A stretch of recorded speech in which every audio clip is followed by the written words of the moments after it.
إن الحمد لله نحمده ونستعينه ونستغفره ونؤمن به ونتوكل عليه ونعوذ بالله من شرور أنفسنا ومن سيئات أعمالنا من يهده الله فلا مضل له ومن يضلله فلا هادي له وأشهد أن لا إله إلا الله وأشهد أن محمدا عبده ورسوله أما بعد أعوذ بالله السميع العليم من الشيطان الرجيم بسم الله الرحمن الرحيم يا أيها الذين آمنوا لا تقدموا بين يدي الله ورسوله واتقوا الله إن الله سميع عليم۔ حضرات گرامی اور ہماری مائیں بہنیں، پیارے بچوں، یہ جو ماہ مبارک چل رہا ہے یہ محرم الحرام کا مہینہ ہے۔ حرام کے دو معنی آتے ہیں، ایک معنی وہ چیز جسے اللہ نے منع کر دیا، اور ایک معنی آتے ہیں حرمت کے، جو معزز کے معنی میں، محترم کے معنی میں استعمال ہوتا ہے۔ تو محرم الحرام کا مطلب ہے وہ مہینہ جو بہت ہی محترم ہے، بہت ہی مبارک ہے، وہ مہینہ اس سے مراد ہے۔ قرآن پاک میں اللہ رب العزت نے ارشاد فرمایا ان عدۃ الشہور عند اللہ 12 شہرا، کہ مہینے اللہ کے نزدیک 12 ہیں، منہا 4 حرم، ان میں جو 4 مہینے ہیں وہ بڑی حرمت والے مہینے ہیں، یعنی وہ بڑے محترم مہینے ہیں، بڑی بابرکت اور بہت ہی عزت والے مہینے ہیں۔ اللہ کے پیارے رسول صلی اللہ علیہ وسلم نے اس آیت مبارکہ کی تفسیر کرتے ہوئے فرمایا کہ 12 مہینے ثلاث منہن متوالیات، ان میں سے 3 تو لگاتار ہیں، ذوالقعدہ، ذی الحجہ اور محرم الحرام، اور ایک ہے رجب و مضر، رجب کا مہینہ۔ تو یہ 4 مہینے، ذی القعدہ کا مہینہ اور ذی الحجہ کا مہینہ اور محرم الحرام کا مہینہ، یہ 3 مہینے لگاتار، اور اس کے بعد رجب کا مہینہ۔ تو یہ 4 مہینے جو محترم ہیں، یہ اس دن سے ہیں جس دن اللہ نے آسمان اور زمین کو پیدا فرمایا۔ تو آسمان اور زمین کی پیدائش کے وقت سے ہی یہ جو 12 مہینے وجود میں آئے ہیں، ان میں سے یہ 4 مہینے افضل ہیں۔ تو یہ جو محرم کا مہینہ چل رہا ہے، اس کے بارے میں تو پہلی تو بات یہ ہے کہ یہ ان محرم الحرام، یہ ان مہینوں میں، 4 مہینوں میں شامل ہے جو بڑے ہی محترم اور بہت ہی بابرکت اور اللہ رب العزت کی خوشنودی چاہنے کے لیے انتہائی بہترین اور شاندار مہینے۔ اور اس کے بعد اس کی ایک خاص بات یہ بھی ہے، جیسا کہ مسلم شریف کی روایت میں اللہ کے پیارے نبی صلی اللہ علیہ وسلم نے ارشاد فرمایا کہ محرم الحرام میں عاشورے کا روزہ، یعنی 10 محرم الحرام، عاشور کہتے ہیں 10 کو، عاشورہ کا مطلب 10واں دن، تو محرم الحرام کا جو 10واں دن ہے جسے عاشورہ کہتے ہیں، اس دن کا روزہ رکھنا اللہ کے رسول صلی اللہ علیہ وسلم نے فرمایا کہ میں امید کرتا ہوں کہ 1 سال گزشتہ گناہوں کو معاف کر دیتا ہے، یعنی گزشتہ جو مہینے، گزشتہ جو سال گزرا ہے اور اس کے اندر ہم سے جو کوتاہیاں ہوئی ہیں، جو گناہ ہوئے ہیں، اس کا روزہ رکھنے کی وجہ سے اللہ رب العزت ان گناہوں کو معاف کر دیتا ہے۔ لہٰذا ہم میں سے ہر شخص کو چاہیے کہ 10 محرم الحرام کا روزہ بطور خاص رکھے۔ خود نبی کریم صلی اللہ علیہ وسلم کا بھی معمول تھا اور صحابہ کرام کا بھی، اور یہ روزہ آپ مکہ مکرمہ میں بھی رکھا کرتے تھے، یہاں تک کہ جب آپ مدینہ تشریف لائے اور یہاں پر بھی آپ نے اپنے معمول کے مطابق روزہ رکھا، اور سارے صحابہ نے روزہ رکھا 10 محرم الحرام کو۔ تو آپ نے دیکھا کہ یہودی بھی روزہ رکھ رہے ہیں، تو آپ صلی اللہ علیہ وسلم نے دریافت کیا کہ یہ یہودی روزہ کیوں رکھ رہے ہیں، کیا یہ ہمیں دیکھ کر روزہ رکھ رہے ہیں یا یہ کیا ان کا معاملہ ہے؟ تو لوگوں نے کہا کہ یہ اپنے دین کے لحاظ سے اس دن حضرت موسیٰ علیہ السلام کو فرعون سے نجات ملی تھی، لہذا اسی دن کی وجہ سے اس کی خوشی میں یہ روزہ رکھ رہے ہیں۔ تو نبی کریم صلی اللہ علیہ وسلم نے اس پر تبصرہ کیا کہ موسیٰ تو ہمارے بھی دینی بھائی ہیں، کیا کوئی وہ ہم سے الگ تھوڑی ہیں؟ تو موسیٰ علیہ السلام کا تو ہم بھی احترام کرتے ہیں، ہم بھی ان سے بڑی محبت کرتے ہیں۔ پھر آپ نے یہ فرمایا کہ اگر میں آئندہ سال زندہ رہا تو میں 9-10 کا روزہ رکھوں گا، میں 9 تاریخ کا بھی روزہ رکھوں گا۔ یہ اصل میں بات یہ تھی کہ اللہ کے نبی صلی اللہ علیہ وسلم کو یہ بات پسند نہیں تھی کہ غیر قوموں کی مشابہت اختیار کی جائے۔ اسلام اپنے آپ میں خود ایک کلچر ہے، اس کی اپنی ایک الگ پوری تہذیب ہے، اس کا طریقہ ہے، اس کا اٹھنا بیٹھنا، آداب اور اپنے اس کے طور طریقے ہیں، تو اپنی خود ہی اس کی اپنی تہذیب ہے، تو غیروں کی تہذیب کیوں اپنائی جائے؟ لہٰذا آپ نے یہ بھی فرمایا من تشبہ بقوم فہو منہم، اگر کوئی کسی دوسری قوم کی مشابہت اختیار کرتا ہے تو پھر اس کا شمار بھی انہی لوگوں میں سے ہو جائے گا۔ لہٰذا جب آپ نے یہ دیکھا کہ یہودی بھی 10ویں تاریخ کو روزہ رکھ رہے ہیں تو آپ کو یہ محسوس ہوا کہ یہ تو پھر مشابہت ہو جائے گی، یہودیوں کے ساتھ میں مشابہت ہو جائے گی، لہٰذا آپ نے فرمایا کہ میں آئندہ سال 9 اور 10 کا روزہ رکھوں گا۔ ایک اور روایت کے اندر آتا ہے، وہ روایت اگرچہ سند کے اعتبار سے صحت کو نہیں پہنچتی، اور امام البانی رحمہ اللہ اور دیگر محدثین نے، زبیر علی زئی صاحب اور دیگر محدثین نے اسے ضعیف قرار دیا ہے، اس میں یہ ہے کہ 10 اور 11 کا بھی تذکرہ ہے، لیکن یہ بات پختہ ہے کہ نبی کریم صلی اللہ علیہ وسلم اس مشابہت کو ختم کرنا چاہتے تھے۔ آپ یہ چاہتے تھے کہ مشابہت قائم نہ ہو، لہٰذا بہتر تو یہ ہے تمام مسلمانوں کے لیے کہ 10 تاریخ کا روزہ ضرور رکھا جائے، پورے اہتمام کے ساتھ رکھا جائے، اور 9 اور 10 کا روزہ اگر ممکن ہو تو ضرور رکھا جائے۔ اگر 9 تاریخ کا روزہ نہیں رکھ سکا آدمی تو پھر وہ 10 اور 11 کا روزہ رکھ لے، اور اگر کوئی شخص 9 اور 11 کا بھی روزہ نہیں رکھ سکتا تو کم از کم 10 تاریخ کا روزہ وہ ضرور رکھے، کیونکہ اس کی جو فضیلت ہے وہ فضیلت تو کہیں نہیں جائے گی کہ 1 سال گزشتہ کے گناہ معاف ہو جاتے ہیں۔ تو پہلی تو بات بہت اچھی طرح سے یہ سمجھ لی جائے کہ اس محرم کے مہینے کی جو حرمت ہے، اس کی جو عظمت ہے، اس کا جو احترام ہے، وہ احترام نبی کریم صلی اللہ علیہ وسلم مکہ معظمہ میں بھی فرماتے تھے، اس دن آپ روزہ رکھتے تھے، اور مدینے میں آنے کے بعد بھی یہ احترام رہا اور آپ اس میں روزہ رکھتے رہے۔ لہٰذا اس میں خاص طور سے محرم کے مہینے میں عبادتیں زیادہ کرنی چاہیے، اللہ سے لو لگانی چاہیے، اور 9 اور 10 کو یا 10 اور 11 کو زیادہ بہتر ہے 9 اور 10 کو روزہ ضرور بھی ضرور رکھنا چاہیے، اور اللہ رب العزت نے جو عنایات کی ہیں اس کا فائدہ اٹھانا چاہیے۔ اس کے بعد اب ہم نے ابھی قرآن پاک کی آیت آپ کے سامنے تلاوت کی ہے،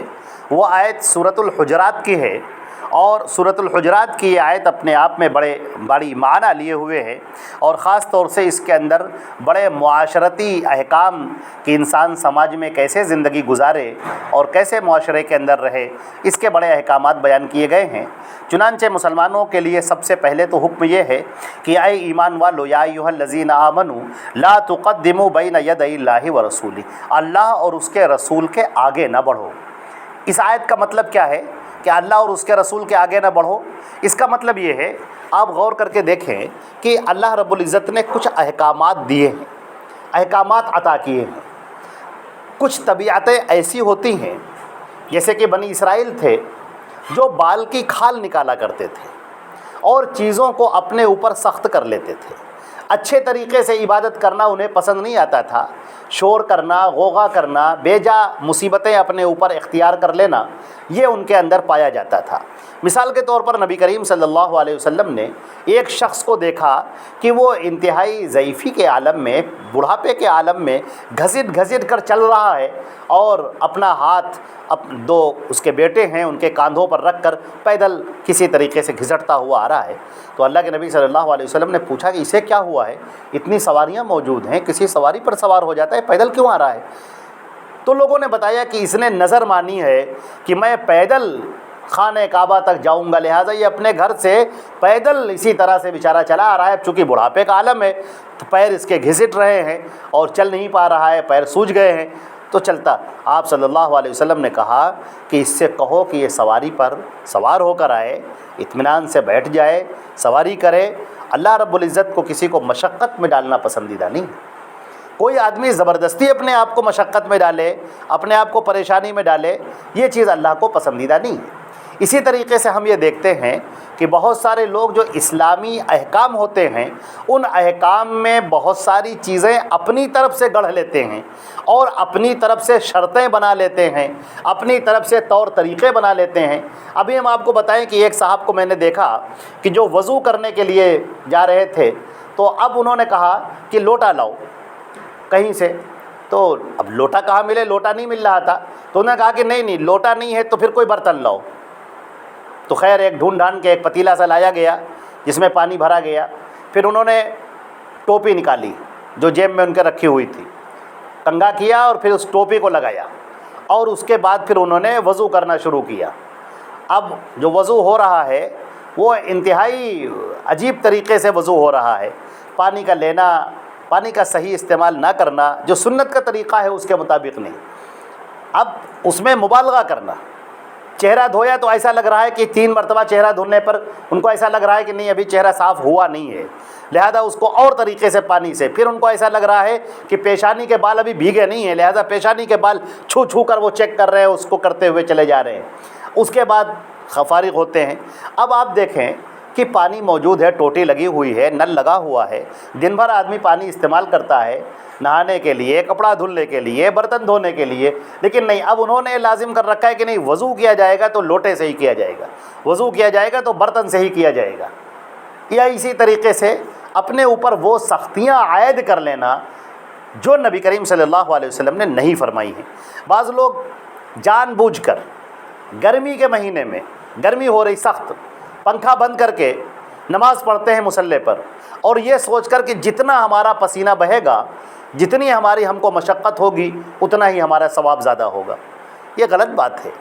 یہ رہبانیت کا طریقہ، یہ اسلام کا طریقہ نہیں ہے۔ اللہ نے اسی لیے فرمایا اے ایمان والو اللہ اور اس کے رسول کے آگے نہ بڑھو، اپنی طرف سے بڑھ کے شرطیں عائد نہ کرو، اپنے طرف سے بڑھ کر چیزیں نہ پھیلاؤ، بلکہ جو اللہ اور اس کے رسول نے حکم دیا ہے اس حکم کو بجا لاؤ،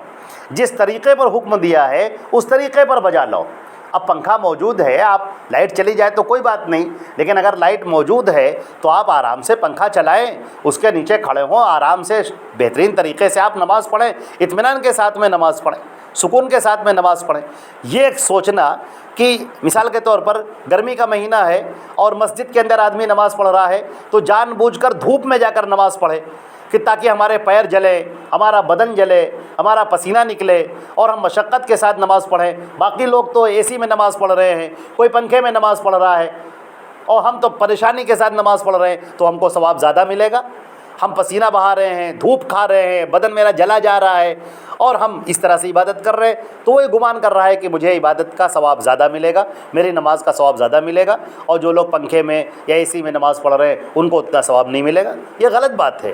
یہ تمہاری اپنی ذہنیت ہے، اسلام نے ایسا کچھ نہیں کہا ہے، اللہ کے نبی صلی اللہ علیہ وسلم نے ایسا کچھ نہیں فرمایا ہے کہ تم اپنے آپ کو زبردستی مشقت میں ڈالو، پریشانیوں میں ڈالو۔ تو اسلام کے جو احکامات ہیں وہ اسلام کے احکامات جو اللہ اور اس کے رسول نے دیے ہیں، ان احکامات کو جاننا چاہیے اور اپنی طرف سے بہت ساری چیزیں ایجاد کر کے اس میں نہیں داخل کرنا چاہیے۔ ہم یہ دیکھتے ہیں کہ آج ہمارے معاشرے کے اندر اس طرح کی چیزیں بہت زیادہ رائج ہیں، بے انتہا رائج ہیں،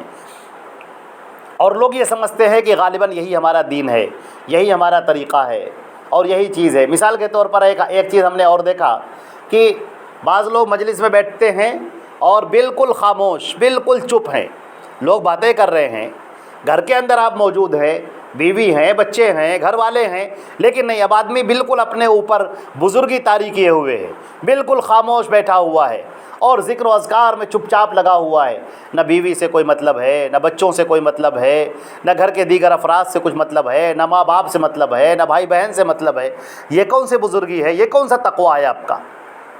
کہ گھر کے اندر بالکل خاموش چپ چاپ ذکر و اذکار کرتے رہے؟ آپ ذکر و اذکار کریں، اس کا ایک وقت بنائیں، ذکر و اذکار کریں، نماز کے بعد کریں۔ اللہ کے نبی صلی اللہ علیہ وسلم نے طریقہ سکھایا ہے، ہر فرض نماز کے بعد آپ ذکر و اذکار کرتے تھے، اس کا طریقہ سکھایا ہے، اس کے چیزیں بتائی ہیں کہ یوں کہہ لو اور اس طرح سے کہہ لو، قل واللہ پڑھ لو، قل اعوذ بالفلق پڑھ لو، قل اعوذ بالناس پڑھ لو، آیت الکرسی کا پڑھنا ہے، دعائیں ہیں، یہ آپ نے سکھایا ہے۔ اب یہ ذکر و اذکار ہو گئے، اب آپ گھر کے اندر آئے ہیں،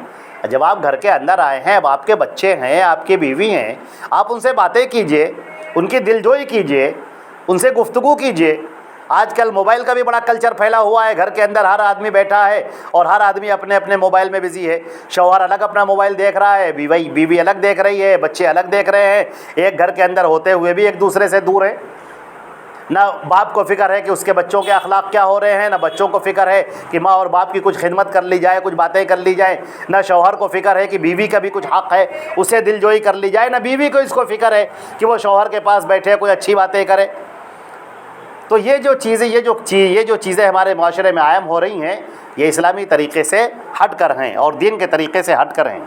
تو اللہ رب العزت نے فرمایا کہ اے ایمان والو، لا تقدموا بین یدی اللہ ورسولہ، اللہ اور اس کے رسول کے آگے مت بڑھو، واتقوا اللہ، اور اللہ سے ڈرتے رہو، ان اللہ سمیع علیم، بے شک اللہ تعالیٰ بہت سننے والا ہے اور جاننے والا ہے۔ اب ایک چیز اور فرمائی گئی اگلی آیت میں،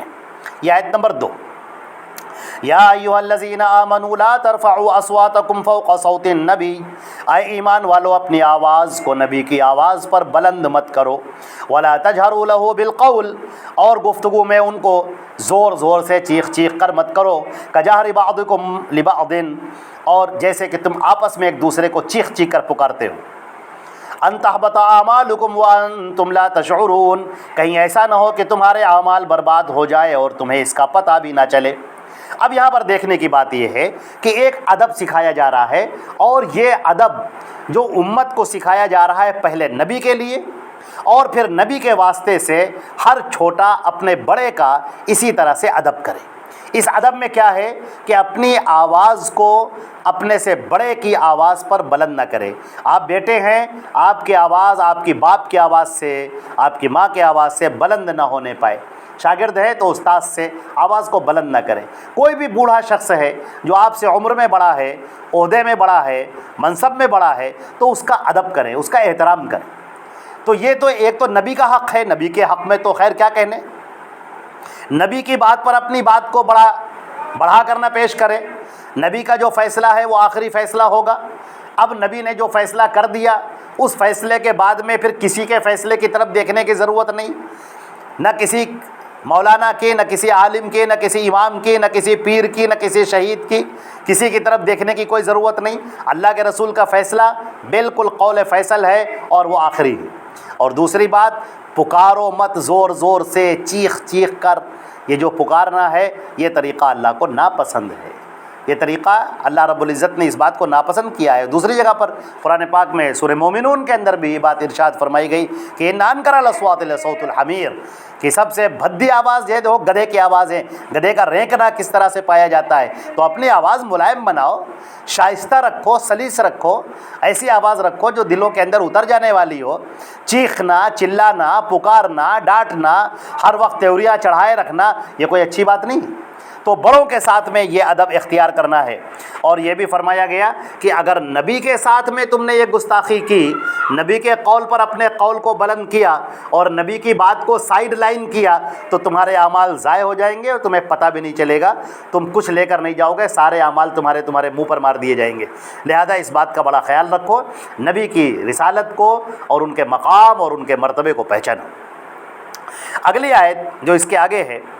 ان الذين يغضون اصواتهم عند رسول الله اولئك الذين امتحن الله قلوبهم للتقوى، بے شک وہ لوگ جو اپنی آواز کو نبی کے سامنے اللہ کے رسول صلی اللہ علیہ وسلم کے پاس پست رکھتے ہیں، یعنی صحابہ کرام،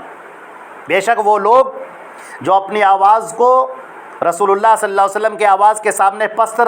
رکھتے ہیں، یعنی صحابہ کرام، اولئک الذین امتحن اللہ قلوبہم للتقوی، یہ وہ لوگ ہیں کہ اللہ نے تقوی کے لیے ان کے دلوں کو چن لیا ہے۔ لہم مغفرۃ واجر عظیم، ان کے لیے مغفرت ہے اور اجر عظیم ہے۔ اس آیت کے اندر، یہ آیت نمبر 3 ہے، اس آیت کے اندر صحابہ کرام کی فضیلت بیان کی گئی ہے، اور ایک خاص بات یہ بیان کی گئی ہے کہ اللہ کا ہر کام بڑی حکمت پر مبنی ہوتا ہے۔ لہٰذا عزیزو اور تمام مسلمانوں، غور سے اس بات کو سنو کہ جو صحابہ کرام ہوئے ہیں یہ اللہ رب العزت کی مشیت کے تحت ہوئے ہیں۔ اللہ نے ان کے دلوں کو چن لیا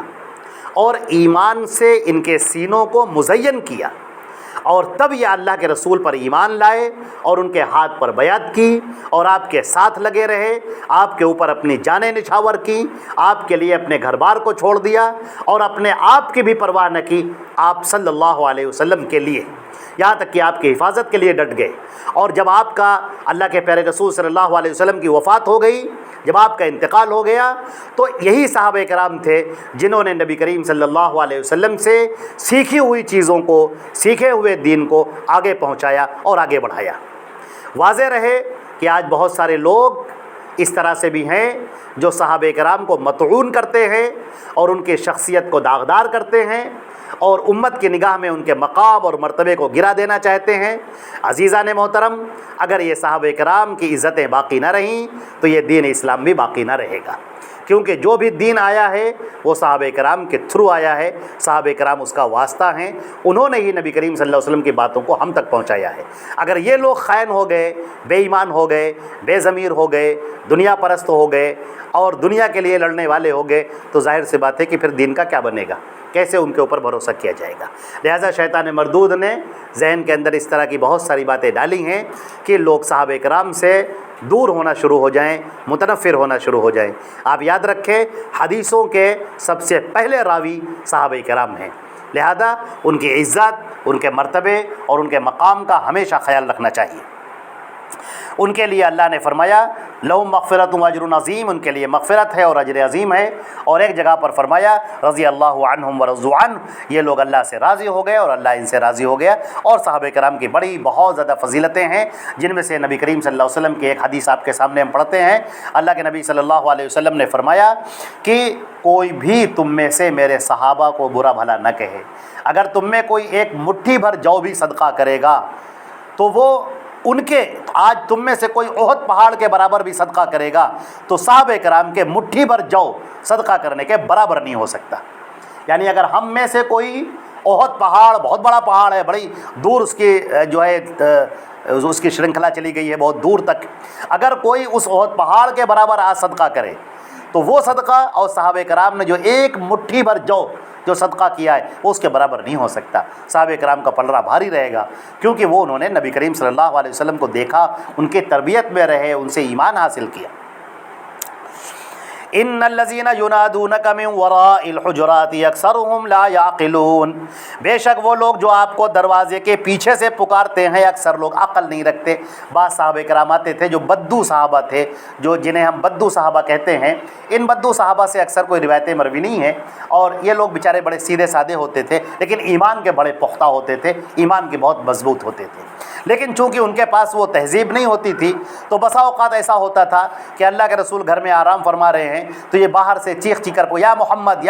اخرج، اے محمد باہر نکلیے، ہمیں سیکھنا ہے، ہمیں جاننا ہے۔ تو اس طریقے سے تو نبی کریم صلی اللہ علیہ وسلم بڑی حیا کرتے تھے، وہ آ تو جاتے تھے، پریشانی کے ساتھ میں بھی آ جاتے تھے، بسا اوقات آپ کھانا کھا رہے ہیں، کھانا چھوڑ کر چلے آتے تھے، بسا اوقات آپ آرام کر رہے ہیں، اپنے آرام کو چھوڑ کر چلے آتے تھے، بسا اوقات اپنی بیویوں سے کچھ گفتگو میں ہیں اس کو چھوڑ کر چلے آتے تھے، یا کسی اہم امور پر صحابہ کرام کے ساتھ ہی میں مشورہ کر رہے ہیں، لیکن اب جب یہ بار بار پکار رہے ہیں، بار بار چیخ رہے ہیں تو پھر آپ کو آنا پڑتا تھا۔ تو آپ حیا کرتے تھے اور آپ شرمندگی کی وجہ سے، شرم کی وجہ سے آپ ان سے یہ نہیں کہتے تھے کہ تمہارا یہ آنا ہمیں خراب لگا یا یہ پکارنا ہمیں خراب لگا، لیکن اللہ تعالیٰ نے یہ بات سکھا دی کہ نبی کا ادب کیا جائے، اور دروازے کے پیچھے سے چیخ چیخ کر پکار کر آواز دینا یہ درست نہیں ہے، اور اس کی یہ چیز مناسب نہیں ہے۔ اور یہیں سے ایک ادب بھی سکھایا گیا، نبی کریم صلی اللہ علیہ وسلم نے یہ ادب سکھایا کہ تم کسی کے گھر پہ جاؤ اور اسے آواز دو، اگر وہ نہیں نکلتا ہے تو دوبارہ آواز دو، پھر نہیں نکلتا ہے تو تیسری بار آواز دو، اگر نہیں آتا ہے تو چپ چاپ لوٹ آؤ، خاموشی کے ساتھ۔ بار بار وہیں پر جم جانا، ڈٹ جانا اور چیخ چیخ کر پکارنا، پورے محلے کو سر پہ اٹھا لینا، یہ آداب کے خلاف ہے۔ اللہ نے فرمایا وَلَوْ أَنَّهُمْ صَبَرُوا حَتَّى تَخْرُجَ إِلَيْهِمْ لَكَانَ خَيْرًا لَهُمْ، اگر یہ لوگ صبر کی راہ اختیار کرتے یہاں تک کہ آپ خود باہر نکل کر آ جاتے تو زیادہ بہتر ہوتا۔ بہرحال واللہ غفور الرحیم، لیکن اللہ بہت مہربان ہے، وہ سب کو معاف کر دینے والا ہے۔ اللہ نے ان لوگوں کو معاف کر دیا، کیونکہ ابھی ہم نے عرض کیا کہ یہ بدو صحابہ تھے، دیہات میں بدو جو صحرا میں رہنے والے تھے، اونٹوں کے چرانے والے تھے، ان کے پاس اتنی تہذیب نہیں تھی لیکن ایمان بڑا مضبوط تھا، وہ واقعی اللہ اور رسول سے محبت کرنے والے تھے، لہٰذا ان کو اللہ نے یہ ادب سکھایا کہ تم نبی کے لیے یہ ادب اختیار کرو۔ چنانچہ یہ ادب جو نبی کے لیے سکھایا گیا ہے، آج یہی ادب ہر چھوٹے کو اپنے بڑے کے ساتھ میں اختیار کرنا چاہیے۔ اب آگے دیکھیے آیت نمبر 6، یا ایھا الذین آمنوا ان جاءکم فاسق بنبأ فتبینوا، اے ایمان والو اگر تمہارے پاس کوئی فاسق آ جائے کوئی خبر لے کر، فتبینوا تو اس کی خوب چھان بین کر لیا کرو، تحقیق کر لیا کرو، ان تصیبوا قوما بجہالۃ فتصبحوا علی ما فعلتم نادمین، کہیں ایسا نہ ہو کہ تم کسی قوم کو نقصان پہنچا بیٹھو جبکہ تمہیں کچھ پتہ بھی نہ ہو، نادانی کے بنیاد پر، اور بعد میں تم شرمندہ ہو۔ یہ عزیزان گرامی اگر آپ اس آیت کو سمجھ لیں تو بہت ساری مصیبتیں دفع ہو جائیں۔ آج گھروں کے اندر بڑا بگاڑ ہے بہت زیادہ، اور ان سب کی وجہ میں بہت زیادہ غلط فہمیوں کا پایا جانا ہے۔ غلط فہمیاں کچھ اس طریقے سے پائی جاتی ہیں کہ بسا اوقات کسی نے کوئی بات سنی اور اسی پر یقین کر لیا، اسی پر بھروسہ کر لیا، اس کی وہ تحقیق نہیں کرتا، اور جب تحقیق نہیں کرتا تو غلط فہمیاں دل کے اندر بیٹھ جاتی ہیں اور دھیرے دھیرے وہ پھر ایک بڑی بنتی چلی جاتی ہے، اور پھر کسی موقع پر وہ غبارے کی طریقے سے پھوٹ پڑتی ہیں یا آتش فشاں کی طریقے سے وہ پھوٹ پڑتی ہیں اور معاملات کو تعلقات کو ختم کر دیتی ہیں۔ یہ غلط فہمیاں شوہر اور بیوی کے تعلقات میں بھی پائی جاتی ہیں۔ بسا اوقات ذرا سی بات شوہر اور بیوی کے درمیان پائی گئی اور پھر شیطان مردود نے اس کو اور زیادہ بڑھا دیا، اور زیادہ بڑھنے کی وجہ سے پھر یہ نوبت آ جاتی ہے کہ شوہر بیوی سے اور بیوی شوہر سے وہ ایک دوسرے سے دور ہو جاتے ہیں، ذہنی طور پر بھی اور پھر گھر کے طور پر بھی ایک دوسرے سے الگ ہو جاتے ہیں۔ اسی طریقے سے بسا اوقات دوستوں کے درمیان یہ غلط فہمی پائی جاتی ہے۔ کوئی آدمی آتا ہے اور آپ کے تعلق سے کوئی بات کہہ دیتا ہے، آپ یاد رکھیں کہ جب بھی کوئی آدمی کسی بات کو کنوے کرتا ہے، کسی بات کو پہنچاتا ہے، تو ان جذبات کے ساتھ، اس گفتگو کے ساتھ بعینی وہی الفاظ نہیں پہنچا سکتا، کہیں نہ کہیں اس میں غلطی ہو جاتی ہے اور بسا اوقات معنی اور مفہوم بالکل بدل جاتے ہیں۔ لہٰذا جب بھی آپ کے سامنے کوئی بات پہنچائی جائے تو آپ اس کی تحقیق کر لیں اور اسے جان لیں۔ اچھا، یہ معاملہ جو سماجی اعتبار سے ہے، دین کے اندر یہ معاملہ اور زیادہ بڑھا ہوا ہے۔ سماج میں تو زیادہ سے زیادہ رشتے ٹوٹ جاتے ہیں، خاندان ٹوٹ جاتے ہیں جو نہیں ٹوٹنے چاہیے، دوستیاں ٹوٹ جاتی ہیں جو نہیں ٹوٹنی چاہیے، تحقیق کر لینی چاہیے، معاملات کی چھان بین کر لینی چاہیے، بجائے یہ کہ غصے میں کوئی فیصلہ کیا جائے، انتہائی اطمینان کے ساتھ فیصلہ کرنا چاہیے، سوچ سمجھ کر فیصلہ کرنا چاہیے، اللہ سے استخارہ کر کے 2 رکعت نماز پڑھ کے استخارہ کر کے فیصلہ کرنا چاہیے۔ لیکن جب یہ معاملہ دین کا آ جاتا ہے تو عزیزان محترم یہ معاملہ بڑا خطرناک ہو جاتا ہے۔ دنیا کا معاملہ تو برداشت کیا جا سکتا ہے، لیکن دین کے معاملے میں انسان ہدایت سے ضلالت کی راہ میں آ جاتا ہے، وہ جنت کے راستے سے ہٹ کر جہنم کی طرف چل پڑتا ہے، اور بسا اوقات جو کہ وہ ہدایت پر تھا اور ہدایت والے طریقے پر عمل کر رہا تھا اور غلط فہمی کی بنیاد پر، دین کے معاملے میں تحقیق نہ کرنے کی بنیاد پر وہ جہنم والے راستے کی طرف چل پڑتا ہے۔ لہٰذا قرآن پاک نے ایک لائن یہاں پر کھینچ دی اور کہا ان جاءکم فاسق، اگر کوئی فاسق تمہارے پاس آتا ہے۔ یہاں سے پتہ چل گیا کہ لوگوں کی 2 قسمیں ہیں، ایک وہ ہوتے ہیں جو ثقہ ہوتے ہیں اور ایک وہ ہوتے ہیں جو ثقہ نہیں ہوتے ہیں، جنہیں ہم ضعیف کہتے ہیں، اور پھر ضعیف کے اسباب ہوتے ہیں۔ کوئی تو فاسق ہوتا ہے، کوئی تو منکر ہوتا ہے، کوئی کذاب ہوتا ہے، کوئی باتوں کا بڑھانے والا ہوتا ہے، کسی کا حافظہ صحیح نہیں ہوتا۔ تو ایک وہ ہوتا ہے کہ جو ثقہ ہے، معتبر ہے، اور ایک وہ ہے جو غیر معتبر ہے، جسے ہم ضعیف کہتے ہیں۔ تو معاملہ یہ ہوا کہ ہر آدمی کی بات نہیں لی جائے گی، جو صادق ہے، جو ثقہ ہے، جو قابل اعتبار ہے، اس کی بات لی جائے گی، اور جو ضعیف ہے، جو کمزور ہے، جو کذاب ہے، جھوٹ بولنے والا ہے، یا نافہم ہے، کج فہم ہے، حافظے کا کمزور ہے، منکر ہے، غلط عادتیں ہیں، غلط رسم و رواج ہیں، بدعت ہے، بدعت مکفرہ ہے، تو ایسے لوگوں کے ساتھ میں تحقیق کی جائے گی، اور تحقیق کرنے کے بعد ان کی بات اگر صحیح ہوگی تو وہ لے لی جائے گی، اور اگر ان کی بات غلط نکلے گی، جھوٹی نکلے گی، تو اٹھا کر پھینک دی جائے گی، دیوار پر مار دی جائے گی۔ تو دین کے معاملے میں اللہ کے نبی صلی اللہ علیہ وسلم نے جیسا کہ ارشاد فرمایا کہ ایک زمانہ آئے گا جب لوگ اس بات کی پرواہ نہیں کریں گے کہ کہاں سے لیا اور کہاں سے سنا، کہاں سے آدمی بات کو سن رہا ہے اور کہاں سے معاملے کو لیا جا رہا ہے، اس کی کوئی پرواہ نہیں ہوگی۔ نبی کریم صلی اللہ علیہ وسلم نے فرمایا ایک وہ زمانہ آئے گا جب لوگ ایسی حدیثیں بیان کریں گے جس کو نہ تم نے سنا ہوگا نہ تمہارے باپ داداؤں نے سنا ہوگا، یعنی وہ ایسی حدیثیں جو صحیح روایات میں مروی ہی نہیں ہوں گی، لوگوں کی گڑھی ہوئی ہوں گی، لوگوں کی بنائی ہوئی ہوں گی۔ یہ خطاب صحابہ کرام سے ہو رہا ہے، تو ظاہر سی بات ہے کہ جب صحابہ نے حدیثیں نہیں سنی اور صحابہ نے وہ روایتیں نہیں پہنچائیں تو پھر وہ آئیں کہاں سے؟ اس کا مطلب یہ ہے کہ وہ گڑھی گئی ہیں، اس کا مطلب یہ ہے کہ وہ روایتیں بنائی گئی ہیں۔ تو عزیزان محترم، دین کے معاملے میں بہت چوکنا ہونے کی ضرورت ہے کہ جو دین آپ عمل کر رہے ہیں، جس دین پر آپ عمل پیرا ہیں، جس حدیث کو آپ سن رہے ہیں، وہ حدیث صحیح ہے کہ صحیح نہیں ہے، وہ حدیث صحیح ہے یا ضعیف ہے، اس کا فیصلہ کرنا ہوگا۔ جیسے آپ نوٹ کے بارے میں فیصلہ کرتے ہیں، روپیے کے بارے میں فیصلہ کرتے ہیں کہ یہ نوٹ اصلی ہے یا نقلی ہے، یہ نوٹ اصلی نوٹ ہے یا جو بازاروں میں چورن کی دکان پر بچوں کے لیے بکتا ہے وہ نوٹ ہے، آپ کو یہ فرق کرنا ہوگا۔ اسی طرح سے حدیث میں آپ کو فرق کرنا ہوگا کہ وہ حدیثیں آپ لے رہے ہیں، اس پر عمل کر رہے ہیں جو صحیح روایات ہیں، یا ان روایتوں پر آپ عمل کر رہے ہیں جو من گھڑت روایت ہیں، جھوٹی روایت ہیں، موضوع روایت ہیں، دجالوں کے ذریعے سے، کذابوں کے ذریعے سے اور محترفین کے ذریعے سے بیان کی ہوئی روایتیں۔ اس میں آپ کو فرق کرنا ہوگا، اور یہ فرق لازمی ہے اور ضروری ہے، اس لیے کہ اگر اس کا فرق نہ کیا گیا تو آدمی بجائے ہدایت کے گمراہی میں جا پڑے گا۔ تو یہ معاملہ سماج کے معاملے سے زیادہ، گھریلو معاملے سے زیادہ، یہ دین کا معاملہ یہ اور زیادہ خطرناک معاملہ ہے۔ یہاں تو رشتے ٹوٹ جائیں گے، وہ پھر بن جائیں گے، دوستیاں ٹوٹ جائیں گی پھر بن جائیں گی، لیکن اگر آپ کا انتقال، آپ کی موت ہو گئی، کفر پر ہو گئی، شرک پر ہو گئی،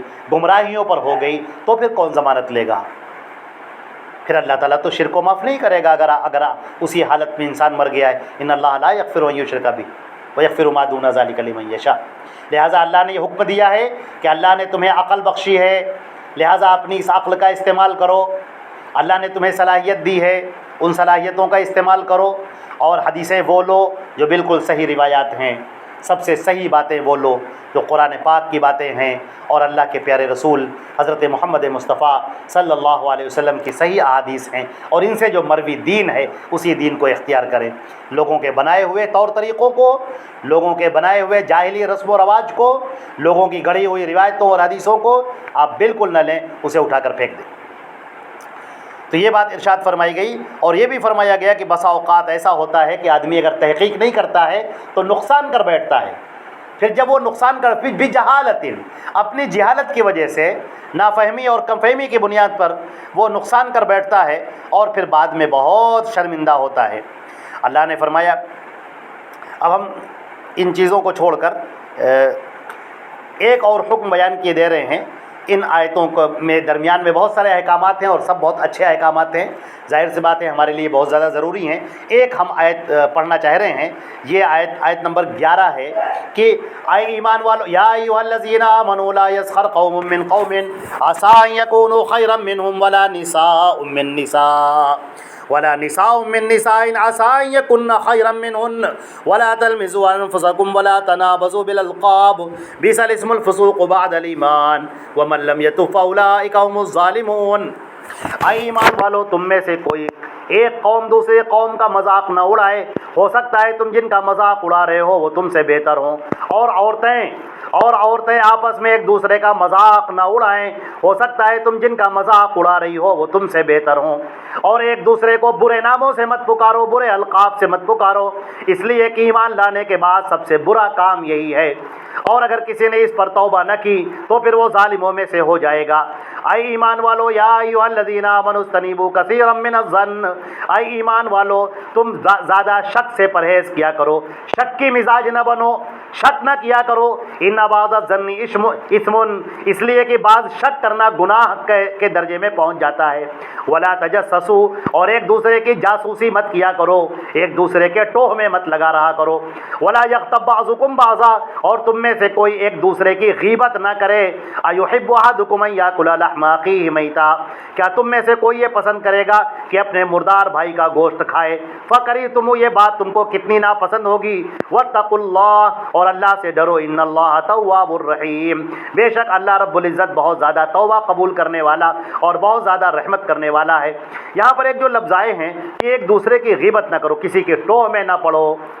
کسی کی جاسوسی نہ کرو، کسی کے عیب نہ تلاش کرو، ڈھونڈ ڈھونڈ کر کسی کی برائیاں مت تلاش کرو، زیادہ شک نہ کیا کرو، شک کی مزاج مت بنو، اور اسی کے ساتھ فرمایا گیا غیبت مت کیا کرو۔ اب غیبت کے اوپر ہم ایک حدیث آپ کو سنائے دیتے ہیں کہ ایک صاحب نے پوچھا کہ اللہ کے رسول، اگر کوئی کسی کا تذکرہ کر رہا ہو اور اس کے اندر وہ برائی موجود ہو تو کیا یہ بھی غیبت ہے؟ آپ نے فرمایا کہ تبھی تو یہ غیبت ہے، اور اگر برائی موجود نہیں ہے اور آدمی پھر بھی اس کی طرف برائی منسوب کر رہا ہے تب تو یہ بہتان لگانا ہے، جو بہت بڑا گناہ ہے، جس کے لیے تو سزائیں متعین کی گئی ہیں اسلامی شریعت میں۔ تو آج ہمارے یہاں مردوں میں بھی اور عورتوں میں بھی غیبت کرنے کی بڑی بیماری موجود ہے۔ چار عورتیں آپس میں ایک جگہ پر بیٹھتی ہیں تو فوراً کسی پانچویں کا تذکرہ شروع ہو جاتا ہے، فلانی کا سنو، فلانی عورت کا یہ معاملہ ہے، ساس کا، نن کا، بھاوج کا، فلاں کا، کچھ نہیں تو محلے کی عورتوں کا، اور پھر اس کی برائیاں بیان کرنا، کسی کی ہنسی اڑانا، کسی کو پھوہڑ کہنا، کسی کو گھر سنبھالنے والا نہ کہنا، یا یہ کہنا کہ فلاں میں یہ برائی ہے، فلاں میں یہ عیب ہے، فلاں نے ایسا کر دیا، فلاں نے یوں کر دیا، یہ ساری باتیں غیبت کی ہیں۔ اس کو اللہ تبارک تعالیٰ نے سختی کے ساتھ اس سورۃ الحجرات میں منع کیا ہے، لہٰذا ہم تمام مسلمانوں کو اس سے بچنا چاہیے۔ اور اس کے لیے جو مثال دی ہے، اللہ اکبر، وہ بڑی عجیب مثال ہے۔ فرمایا کیا تم میں سے کوئی یہ پسند کرے گا کہ اپنے مرے ہوئے بھائی کا گوشت کھائے؟ اب ظاہر سی بات ہے، کسی انسان کا گوشت کھانا اور وہ بھی جو مر گیا ہو اس کا گوشت نوچ نوچ کر کھانا، ذرا سوچو تو یہ گدھوں کی عادت ہے، کووں کی ہے، کتوں کی ہے، تو کیا انسان اس طرح سے ہو گیا ہے کہ وہ اپنے بھائی کا گوشت کھا رہا ہے؟ اگر آپ غیبت کر رہے ہو تو آپ سمجھ لو کہ وہ تم گوشت کھا رہے ہو، وہ نوچ نوچ کر گوشت کھا رہے ہو اس کا، مرے ہوئے بھائی کا۔ لہٰذا اللہ کی نگاہ میں بہت برا ہے۔ لہٰذا وہ لوگ جو نماز پڑھنے والے ہیں، روزہ رکھنے والے ہیں، اللہ اور رسول کی باتوں کو سننے والے ہیں، دین کے لیے اپنے وقت کو فارغ کرنے والے ہیں، دین کا مزاج رکھنے والے ہیں، اللہ کی جنت کے طلبگار ہیں، جن کو اللہ کی جنت چاہیے، دوزخ سے دوری چاہیے، اللہ کی رضا چاہیے، ان کو چاہیے کہ یہ قرآن پاک کی جو آیتیں آپ کے سامنے سورۃ الحجرات کی پیش کی گئی ہیں ان پر عمل کرنے کے لیے کوشش کریں۔ اللہ رب العزت ہم کو اور آپ کو عمل کرنے کی توفیق عطا فرمائے اور اپنے فضل و کرم سے ہمارے آپ کے گناہوں کو معاف فرمائے۔ یہ چند باتیں تھیں جو میں نے آپ کے سامنے عرض کی۔ اللہ رب العزت اس کہنے سننے کو اور بیٹھنے کو قبول فرمائے۔ یا اللہ تو اپنے فضل و کرم سے ہم سب کی مغفرت فرما دے اور ہم سب کے مسائل کو دور فرما دے، ہم سب کی پریشانیوں کو دور کر دے۔ یا اللہ اپنے فضل و کرم سے ہم سب پر اپنی رحمتیں اور اپنی برکتیں نازل فرما دے۔ والصلاۃ والسلام علی محمد وآلہ وصحبہ اجمعین۔ والسلام علیکم ورحمۃ اللہ وبرکاتہ۔